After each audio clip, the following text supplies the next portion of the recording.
দিয়ে গেছেন। একবার জোরে সুবহানাল্লাহ বলুন। সুবহানাল্লাহ। ইসলাম একটি কত সুন্দর পরিশীলিত সমাজ ব্যবস্থার নাম। তাহলে মুমিন জানা গেল কাকে বলে। মুমিনের আরেকটা গুণ বলে, আল্লাহর নবী তিনবার কসম খেয়েছেন, বলছেন ওয়াল্লাহি লা ইউমিন, ওয়াল্লাহি লা ইউমিন, ওয়াল্লাহি লা ইউমিন। আল্লাহর কসম করে বলছে সেই ব্যক্তি মুমিন নয়। আল্লাহর কসম করে আমি নবী বলছি সেই ব্যক্তি মুমিন নয়। আল্লাহর কসম করে বলছি আমি নবী বলছি সেই ব্যক্তি মুমিন নয়।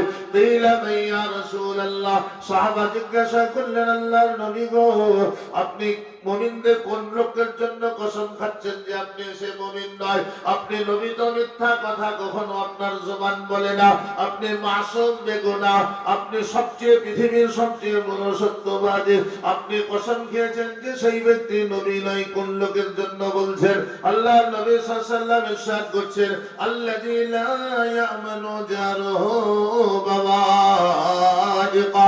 আল্লাহর নবী বললেন ওই ব্যক্তি মুমিন নয় যার অত্যাচারে অতিষ্ঠ হয়ে, অত্যাচারিত হয়ে তার প্রতিবেশী গ্রাম ছেড়ে পালিয়ে যায়।